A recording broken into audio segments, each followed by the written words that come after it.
everybody. Welcome, greetings. That's the Photo Moment Show. It's the one where I don't really have time to do anything because I'm not feeling so great, so I'm just going to do an AMA.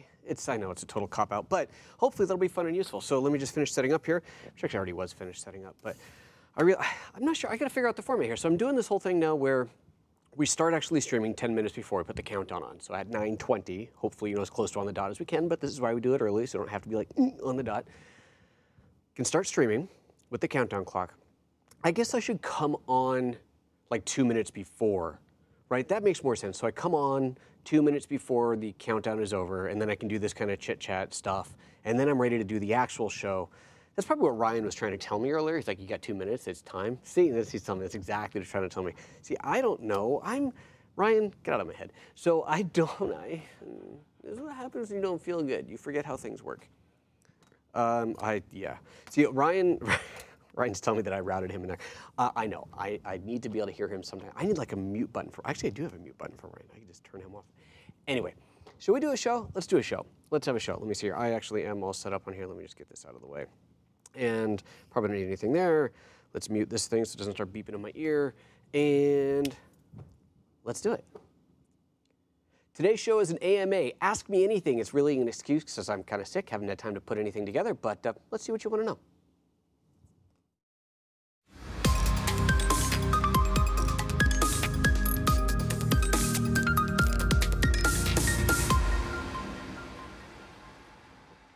Right, so good morning, welcome. PhotoJoseph, Photo Moment First live 3 times a week show every Monday, Wednesday, Friday, 9:30 a.m. Pacific here at youtube.com/PhotoJoseph. Live, it's live, it's live. This is being recorded live. If you're not watching it live, it was recorded live. That's kind of an important thing to know. Everything you see is happening in real time and live, and the best part about being live is that you, the audience, get to participate in the comments like this. You can chit chat, I bring you up on screen, we can talk about whatever it is you want to talk about, especially today, being that it is an AMA, and Ask Me Anything. The reason we're doing an AMA today is because I've been kind of out ill, and I spent all day yesterday at home, and I'm really not totally there yet, so I didn't have time to prep a proper show today. So this is I haven't had time to prep a proper show. Say that 5 times fast. Prep a proper show. And so we're doing this instead.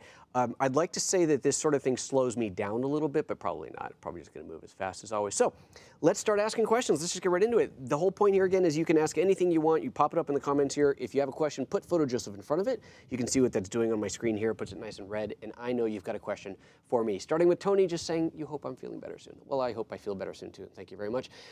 I'll be there. I'll get there. We're almost there. We're almost there.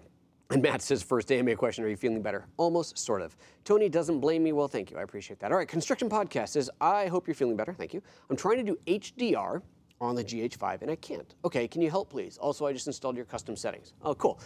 The custom settings, incidentally, I know I need to update those. I need to upload a new file, because I've made a lot of tweaks since I uploaded that, but it's still a good starting point. Anyway, oh, and by the way, what he's talking about, the custom settings he's talking about, are part of my GH5 training, which, if I can figure out how to do this real quick, which incidentally, I have, that's right, I kind of messed up my graphics here a little bit. Here, let me do this. No, that's not gonna work. How can I do this? All right, I'm gonna do this first, ignore this slide. Actually, let's see, is this slide still valid? Till June, it is. Okay, let me remind you of this real quick, because this is almost over. There is a rebate on Leica lenses up until June 17th. What is today? Today is not the 17th. Today is before today's only the 6th. You got 11 days left to get these deals. So don't forget about that. But what I really wanted to show you is this, the GH5 training, gh5training.com. If you are a GH5 owner and you don't have this training, you should get it because it teaches you how to do all kinds of things. And actually this HDR is part of that, but I'll tell you what you probably are missing. So when you shoot HDR, internal HDR on the camera, you have to be in JPEG only mode. If you're in RAW or RAW plus JPEG, the camera will not allow you to select HDR because it can only build an HDR as a JPEG. Now, I get totally that I wish that I would be able to keep the original HDR file, original 3 bracketed files. As RAW files, that'd be fantastic. This is an upgrade I have requested many times. Haven't seen it come, no idea if it will come, but hopefully that will come at some point in the future. But what this whole thing is, if you're watching this going, what the heck are you talking about? Most people know what HDR is, right? High dynamic range photos. You generally, the idea being you take multiple photos. It could be 3, 5, 7, whatever. Photos bracketed, maybe a stop or 2 stops or 3 stops apart. You take them into an app that will blend them into an HDR mode. There's a lot of different apps that do this. You can do it inside of Lightroom. There's a lot of, MacFun makes apps that do it. There's a lot of apps out there to do this. Anyway, so those apps will automatically blend the photos together. the camera, pretty much every Lumix camera, I believe, does this, will allow you to shoot HDR internally. And what it will do is it will fire 3 photos, and you can direct it to shoot them 1, 2, 3 stops apart, or you can just say automatic, and it will evaluate the scene and determine what bracketing it should do. It takes the 3 photos, and only does 3, it won't do more. It'll take your 3 photos and then blend them together automatically, and you get an HDR in camera. It's not as good as if you did it in post-processing. You don't have any kind of control, any finite control over it. What you get is what you get. But for many cases, it's good enough. And the case where I use it all the time is real estate photography. Because real estate photography is really, there's not a lot of money to be made in that business. It's kind of a get in and out as quick as you can type of business. And so I'll set my camera to shoot in HDR mode, hit the button, it fires off the 3 shots, and it makes that JPEG HDR. Now, I do wish that it saved those original 3 photos so that if that HDR didn't turn out, I could go back and redo it manually. So what I end up doing is I end up shooting both the HDR and bracketed photos, raw photos, so that I have them. I almost never use the bracketed raw photos. The HDR is probably 95% of the time, it's fine. But you know, there's occasions when you use something else. So that's what that's all about. So your camera is probably not set to JPEG mode, and that is most likely the problem. If it's not the problem, if you have time while we're doing this live show, go ahead and check your camera and then come back to me and we'll check it out. Okay, let's see here. Get back to the questions and bring this up here. Martin's saying, do I need a show producer? Ryan is, interesting. Ryan's my show producer, but he was very late this morning. He locked his keys in his house. He's just, you know, the things that you do. So that's why we're a little, I'm going to blame him. That's why we're a little kerfuffled this morning. He's in the room shaking his head right now. Ricardo Azevedo, sorry. I blame my, Ricardo says, if you could change something on the GH5 with another camera, what would you change? Oh, interesting. Like get a feature from another camera that's not in there. The high res mode in G9. I like that mode a lot. I would like to have that in the GH5. And people have asked, is it technically possible to add it in? I don't know. The way the G9 does it is because it has a stabilized sensor, it shifts the sensor. The GH5 does also have a stabilized sensor, so theoretically it could do it, but there might be something else in there that allows it that means it can't be added via software to older cameras. I don't know. I don't know the answer to that question, but I would like to see that in there. I think that would be a great feature to bring in. Monaco says, what device is Ryan using to talk into your wireless earbuds? Okay, so this whole setup here is enormous. We've talked about this in the past quite a bit. I'll actually link to we'll show up here that I did not too long ago, which kind of explains this whole system in brief, because it would take a lot longer to explain it in detail. But one of the parts of this system is, let me see if I can get this camera on here real quick, is this not mixing board, I need to call this audio interface. Let's see here, there we go. This audio interface, the X Air, Behringer X Air, and this has tons of inputs in it. So like this is my wireless mic right now. This is another mic. It's sitting up here for tabletop stuff. This is the chat computer, the computer that if I'm doing a Skype interview, a variety of inputs coming into here. You got the music for the house music when I'm offline, a whole bunch of stuff. One of these inputs, this blue one right here, is going to a microphone that is in the other room. It's actually my office, and that's where Ryan is right now. And the mic that he's using is a really cheap tabletop, what do they call it, podium mic. It's like on a gooseneck, and the reason we use that is because it has an on-off button on it. It's an XLR microphone with a on-off button. So he just reaches up and he hits the button to turn it on, so he can talk to me, hits it again to turn it off. It doesn't have push to hold, push to talk. You have to push and release, push. That's the only kind of its only drawback. We'll link to that down below, because it took me a while to find that mic, one that wasn't crazy expensive. And it's not a talkback mic. A talkback mic is designed for exactly this purpose. Talkback mics are quite expensive for some stupid reason. So I basically jerry-rigged something else. I took this podium mic with an on-off button, plugged it into the system, and then through the audio interface, we control what I hear versus what you hear. And so that mic input, here I can actually show that to you, because that's pretty cool. Let's bring this up. So this is the audio interface, the software interface for it. So here's Ryan, you can see him right here. And let me select his mic here. All the inputs for him are up here, and one of those controls is the main output. So this is the main output. His microphone, Ryan's mic, is not set to the main output. If you look at my mic, see that is going to the main output, that's why you can hear me. put his mic on here, he is not on the main output. He is, however, coming into my ear, and that's through, oh boy, so we just changed how this is all working. Here, the sends, I'm plugged into, my wireless mic is plugged into bus 4. This is Ryan on bus 4, so his volumes are up on here, so I can hear him talking. But if I do this, let's go back to the main mic. Ryan, go ahead and say something. Hi, everybody. How can you? There you go. So you could, I have no idea what he just said. That was like, I put him on the spot there, and he went, blah, blah, blah, blah. But that was Ryan. So I can, or he can, because he has the same control that I do, he can send his voice out on the air if he wants to. That's what's so cool about this, and one of the many things that's so cool about this interface is that we can both control it. Because it's all software controlled, we both have the same interface. And if I see him if I make a change, he'll see it in real time. If he makes a change, I see it in real time. It's pretty awesome. But that's how the whole thing works. So again, we'll link below to the actual mic that I'm using, and this audio interface, the Behringer X Air16. And that's how that works. And incidentally, so this is, right, 16, isn't that right? Yeah, this is the 16. There is a model up from this, I think is it a 20 or 24, I forget the number, but the next model up from this has more inputs, that's what the number is. But one of the big advantages of the next model up is it will record the entire program on ISOs. Every single input will be recorded ISOs. I mean, isolated, you'll have just that input recorded as a separate track.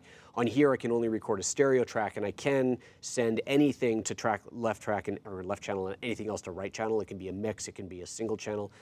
That's pretty awesome in itself. But with the bigger one, you can actually record everything isolated. It's an incredible interface. This Behringer thing is just off the hook cool. So anyway, that's the answer to that question. All right, let's see here.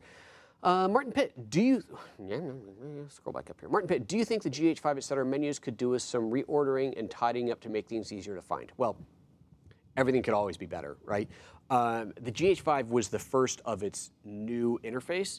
That was a major step up from what we had before because it grouped things together. Believe me, we are all well aware that these interfaces are getting ridiculous, right? There's just so much stuff inside of what is really ultimately designed to be a very simple interface. The interface as it is today with just page after page after page of options is not ideal. I can promise you that companies are aware of this issue. These sort of things are being thought of, and that's about where I'll leave it. These things are being considered and thought of.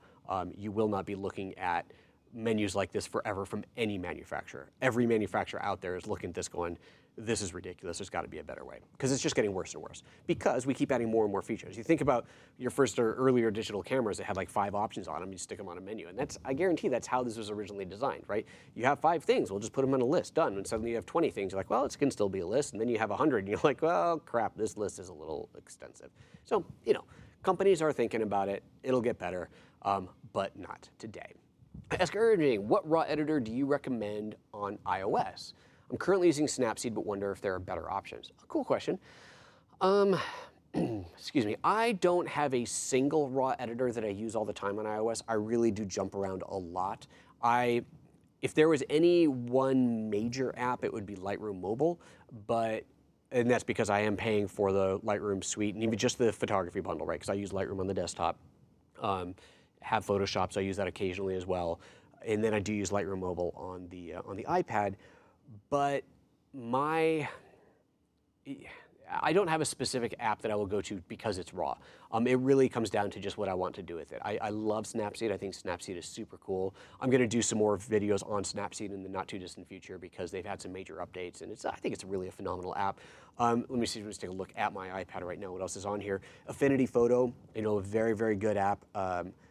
Visco, I don't think Visco does any RAW processing. I think they just pull from the JPEG. So yeah, if you look at the top row of icons on my iPad, let's see here we go. You can see the very top row right there. You've got Lightroom, Snapseed, Visco, and Affinity Photo. And then if you look in there, Metaphoto Camera, Photoshop Fix, Prime RAW. Those are the only things I have in there. Prime RAW, we have discovered, may not be actually working with the, was that right? No, that can't be right. I'm thinking of something else that's not working with the actual RAW file. I take that back. So Prime RAW must be working with the RAW file because it's called RAW. There's another app out there that I did some training on a while ago that we recently discovered wasn't actually working with the RAW file. Tisk, tisk. Anyway, those are the apps that I use. The ones that are on the top there, Lightroom, Snapseed, and Affinity Photo are the ones I use the most. Okay, Matt Diver says, I know you like the GX85. I do. Have you used it for video? I have. I have the GX80 UK and find the video settings limited. Would love 1080p or slow motion. You have 1080p. Oh, specifically slow motion. I guess you don't, do you? Okay, no, fair enough. Yeah, I guess you don't have slow motion in there. I do. I have used it. I love it. Now, the biggest limitation on the GX85 for shooting video, in my mind, is you can't plug in an external microphone. So it's got its own built-in, on-camera mic. This is not the GX85, obviously, which, great, records ambient sound, but we all know it's not going to be great. If you want really good audio, you would have to record it separately and sync it up. So at that point, you're like, well, let's just shoot with a proper cinema-type camera like the GH5. But it shoots phenomenal video as long as you're shooting at like standard 4K 30p. I think would be the maximum. It doesn't do 60, and I guess like you're saying, it doesn't do slow motion. So if you want slow motion, you're going to have to go to a GH5 or some other model that has it. I don't know which all models have it, but it does do a beautiful job. In fact, and I'll link to this right up here. Last January, I was in Oaxaca, Mexico for a workshop, and we did I was leading a photography workshop along with my friend Eric Meindling, and I shot a bunch of video of the workshop, of the attendees, just of us doing our thing. And I'll link, again, that's what I was linking to up here, is a video that I edited about that workshop. And that video is probably, I don't know, maybe 50 or 70% shot on the GX85. Some of it was shot on the GH4s, this is pre-GH5, and some of it might even been on the GX8, because I had that camera with me too. But the vast majority was shot on the GX85, and it looks fantastic. And also, we'll link to this one as well up here. I did a video for Panasonic on the GX85 in New Orleans. This is now probably coming up 2 years ago, maybe even more than that. And the video in there, you'll see, it's kind of clear in there which was shot. Well, basically anything with me in the shot, it was shot on GH4, again, predating GH5, was shot on GH4, and that was a DP that was on set with the camera and a rig shooting me. But then, like, you'd see a video of me holding the GX85 shooting something, and then you'd see what I was shooting, and then in that case, that video would be shot with the GX85. So there's a mix of it in there, but in both cases, the GX85 makes tremendous video. So yeah, it's limited. You have 4K 30, not 4K 60. You don't have slow motion, apparently. You don't have the microphone input, but it is a great, great camera. I love it, absolutely love it. Okay. Let's see here. Next up, Scur Imaging says, did you get a chance to see photos in iOS 12 and Mojave betas? Anything interesting? I read about Raw Edit on iPad Pro. Okay, so I have not installed them yet, if that's what you're asking. I've watched the keynote, obviously. We did the simulcast here. I don't know anything more than what was in the keynote. If there was any more published, I haven't even read it. Like I said, I've been out sick, so kind of after the keynote, I did my edited videos and then collapsed and went home. So I don't. If there's anything else in there, I'm not aware of it yet. I will clearly have to do some homework on that. Let's see here. Rogue Christian says, the new Night View 2.3 doesn't work with C1 to C3 dial settings. Night View 2.3. Oh, you're talking in the 2.3 update on the GH5, the Night View doesn't work with the C1 to C3 dial settings. Interesting. Okay, so you're saying, all right, this camera is updated. I updated all of them. You're saying if I go into the C1, C2, C3 settings, I can't activate Night View? Is that what you're saying? Let me find Night View in the settings here, because I don't remember where anything is. And I will verify this. Let's see here. No, it's not there. That is under the wrench menu, isn't it? Wireless Night View. Okay, night mode. Okay, so night mode. Let's plug this in. Let me do this real quick. Although you're not going to see the night mode coming out, but at least you'll be able to see the there it is. See the menu settings. It's like the world's biggest XLR cable. Good grief, and it's tangled. Okay. I mean XLR, HDMI-C. There you go. That shows you I'm not feeling it right now. All right, that is plugged in, and there we go. It's up on the menu system. Up on the screen. Okay. Okay, that is massively overexposed. That's okay. All right, so we go into the menus, night mode, and so we are in standard video mode right now, or if we go into standard stills mode, I go to shutter priority, night mode is available. Go into the C1 setting, and oh, you're not seeing the menus anymore because I've disabled that. But I have night mode. Yep, I have it. It's still here. Yeah, I can activate it. Let me make sure. Oops, let's go monitor on. Monitor or LVF? Oh, well, hold on a second. Maybe you're onto something here. Night mode. Let me unplug this, make sure that's not screwing with things. Interesting. Right, I choose night mode on monitor and nothing happens. Is it showing up in the LVF? Oh, I gotta switch that over. Huh. Let me try a different one. We're going to C2, night mode, turn them on. You are correct, sir. You are correct. I would say that this is a bug, because there's no reason that I can think of that shouldn't be happening. Very, very interesting. Thank you very much for bringing that to my attention. I will report that because I do believe that is a bug. Ryan, please write that down so I don't forget. That is fantastic. Thanks, Rogue. Really appreciate that. Jacob Till saying the only thing with the XR18, so I guess that's the bigger one from the X16 here, XR16, is that you need an external DAW to record individual channels. The USB port is an 18-in out interface instead of being able to plug in a USB stick and record 2 channels. Oh, really? Oh, that's interesting, Jake. I didn't know that. Very interesting. Okay, so what he's saying is, again, this audio interface that we were talking about earlier, this USB, you can't see the light. There's a little light next to it that says it's recording. It's kind of hard to tell at this angle, but that is a USB memory stick that's plugged into it that is right now actively recording this show, recording a stereo channel. I was saying at the beginning of the show that the next one up, so it's an XR18 is the next one up, records all the 18 channels individually, but Jake is saying that you would have to use an external recorder. It wouldn't record all 18 channels to the USB memory stick. Very interesting. Okay, see, look, I learn something every day. Okay, Construction Podcast says, which app do you use to develop RAW? Can you describe your workflow? Sure.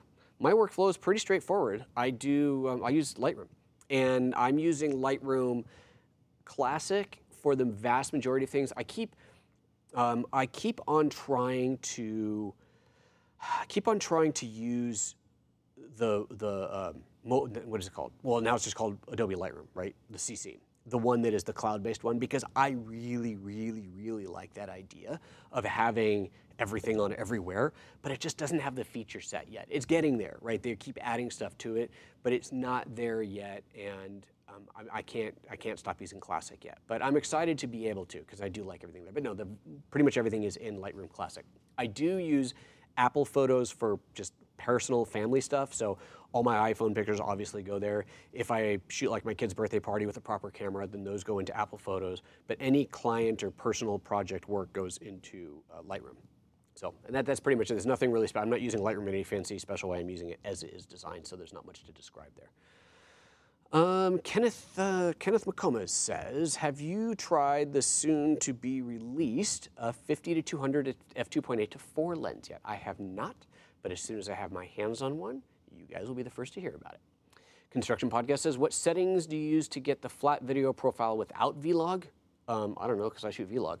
If you don't have Vlog and you want the flattest profile possible, then you would shoot the Cine D. That is the Cine-like mode, so it's like Cine and D for dynamic range. So Cine-like D would be your closest to Vlog without actually shooting Vlog. So that's your closest way to go. Otherwise, get the Vlog upgrade. If you are willing to go through the extra steps to shoot that way, then go for it.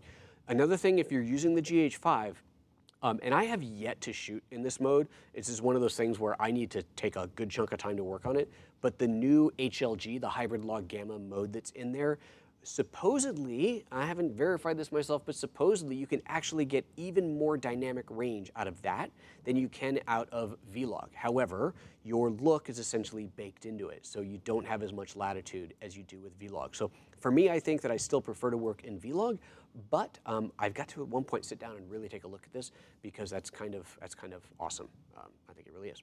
Okay. Kit Griffin says, I've already got that up. How do you cull your images down, the ones you need, from hundreds or perhaps thousands of photos? Well, that's a very good question. Okay, that's an easy one. So my workflow, let's say that I come back from a shoot and I've got 1,000 pictures. My workflow, and I've taught this workflow time and time again. I'm using the same one. My belief is that you only see the best photos when you have seen them multiple times. When I see there's a question up on what's that thing? Twitch as well. I'll come to you in just a moment, Starlord. Great name. Sorry, where was I? Okay, so my belief is you need to see the photos multiple times to really make a decision whether it's good or not. And so here's what I do. I start off with all my photos at 0 rating. That's how they get imported. They have no stars, no ratings, no flags, nothing.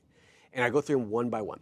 And as I'm looking at them, if I see a photo that I like, I think, oh, that's a decent photo, it gets 3 stars. So right in the middle of your star rating from 0 to 5, it gets, well, from 1 to 5, it gets the 3-star rating. If it's a clear reject, out of focus, lens cap on, whatever, then it gets hit as a reject. So that just boom, so that's out. But if I like the photo well enough to think, well, this actually might be halfway decent, it gets 3 stars. If I look at it and go, no chance I'm going to show that to the client or whatever it is, then it gets nothing. Then I filter, so I go do that from all the way through. So I go through all 1,000 photos. And then I filter by 3 stars. And let's say that I got, 200 out of the 3 stars. That'd be pretty aggressive. But let's just say I had 200 out of that. Then I go through them again. And now I got my fingers on the plus and minus. And I look at them, is that right? Or the 4, did you plus and minus? I don't remember now. God, see, this is where my head is. I'm like mixing apps. Anyway, I upgrade or downgrade. So from 3 stars, it goes to 4-star or down to 2-star. Or I leave it alone. So I look at a photo, and now I've seen all these other photos. I've seen every photo in the batch now. And do I go, I still think this is a pretty strong photo, in which case it gets upgraded to 4 stars. Or, ooh, I've seen better photos than this now that I've seen all of them, it gets downgraded to 2 stars. If I look at it and go, I still feel the same about it, it gets left as a 3. So I do that all the way through. And then I filter by my 4 stars. And now I repeat the process a 3rd time. So now I'm looking at just my 4-star photos. I'm looking at them now for the 3rd time, and I'm going, ooh, I actually still really like, I think this is a really good photo. It gets upgraded again to 5 stars. Feels weak compared to the others now, down to 2, feeling neutral about it, or down to 3, feeling neutral about it, leave it at 4. And so now I've got 2, 3, 4, and 5-star rated photos. If I get to 5 and I still have too many, or I don't have enough, then I basically repeat the process. So if I have 5, let's say I'm now at 5 stars, and I look at them, let's say I need 10 to deliver, but I've got 20. Okay, well now I'm gonna go through those 5s again a couple times and decide which ones to pull back to a 4-star rating. And I'll do that until I've got enough 5-star photos. Or if I don't have enough, right, say I wanted 10 and I only came up with 5 of them, I'll go back to my 4 stars only, right, limit it to just 4 stars only, not 4-star and above, 4-star only, look at those, and find a couple of there that I feel like, all right, I can raise this up to 5-star. So that's my workflow. Hopefully that helps. Okay, on the Twitch side of things, Solar Starlord says, I just learned 2 of the greatest things in the... Okay, never mind. That's not a question. Solar, please, by all means, ask a real question. I would love to have a Twitch question on here. Okay, let's see here. Where are we? We are... Where were we? Pick these back up on here. Okay, Alpha Phi Production says, when you use VFR on the GH5S, what picture profile do you use? Whatever picture profile I'm using for everything else. So if I'm on a shoot, I'm going to keep the profile the same always, and I'm usually shooting in Vlog, so it would be in Vlog. But yeah, I don't change the picture profile if I go into VFR mode. Tony Heel, referencing night mode works fine on the G9 and C settings. Oh, that's interesting. Okay. All right, G9. No battery. Let's try this. Thank you. That's great, because I was doing it on the G5, so let's grab the G9 here, and let's see if I see the same thing as you do.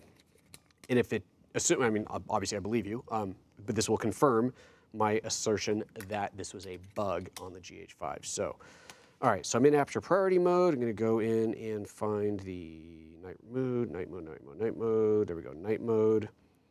Night mode on the monitor works perfectly fine. Okay, now I switch this over to C1 and night mode, and it works fine as well. Yep.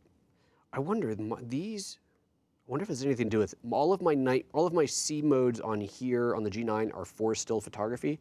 All my C modes on the GH5 are for video. Shouldn't make any difference though, because the night mode should work regardless. Obviously, it worked when I was in the video mode. So yeah, I'm calling that a bug. Thank you very much, and Tony, thank you for saying that as well. That really helps. Matt Driver says, will you be borrowing an Epiphan Pearl Mini for review anytime soon? Yes, Matt. Epiphan will be shipping one to me before shipping, supposedly, before shipping to the public. I will have one for review so that I can do a review analysis, show you guys how it all works at the same time that the thing is actually shipping. So that is the goal. We have discussed that already, and yes, I'm very much looking forward to it. Burns Tech says, I just tried the C1 C3 night mode on my GH5 with the latest firmware, and I can also confirm it does not work. Okay, Burns, thank you. So that's another confirmation. Serge is asking how you can post a URL in here. you just type it out like, you know, Apple and then space and then dot and then space com, and then people will have to fill in the blanks on that. That's the only way you can do it. Yeah, because otherwise if you just paste in a link, it'll get rejected. And then we can't control that, that's automatic. Okay, no other questions on there yet. So if you have any other questions, you know what to do. Now's your chance to get them in there. Burnstex was my Twitch name, same as every other. PhotoJoseph, everywhere. It's PhotoJoseph on Twitch as well. Bing N says, my question was either deleted or hidden, asking again, how do you treat the noise, okay, for your GH5 footage in Vlog-L? Do you use Red Giant's denoiser or Neat Video? I don't use any denoisers. I think treating the noise, I actually have this written down as a topic to do a video on. It's just, you know, another one of those on my long list of ones that I will have to do some prep work for. Okay, so two parts. It's a two type of answer question. I've never used any of these denoisers. Red Giant's denoiser, Neat Video, I haven't used those. There's others out there. I haven't used any of them. I never have actually installed a denoiser in Final Cut Pro. I probably should at some point. I'm sure it'd be handy. Never have. If you're dealing with noise in Vlog, you need to shoot, you need to overexpose more, right? Vlog, the way Vlog is designed to be shot, and I cover this quite a bit in my GH5 training. So again, if you haven't seen that, let me just pull that up again. I gotta remember how to do this the way since I don't have a shortcut set up for it. If you are, I totally forgot how to do this. All right, well, I'm gonna do this instead. I'm gonna bring this up, the value for value slide, because then I can swap it out more easily. The value for value slide, hey, this is to remind you that if you learned anything from today's show, please consider heading over to photojoseph.com/support and throwing some value back at me to help support the show. One of the ways you can do that is by buying the GH5 training if you are a GH5 user. So this is covered in the GH5 training. We talk about how to shoot Vlog, and one of the main things is shooting overexposed. You want to shoot more overexposed than you normally. You can't overexpose, like blast it. You still have to very, very carefully watch your levels and make sure that you don't peak it, because just like anything else, if you go over the peak, you are going to clip your highlights, and that's not good.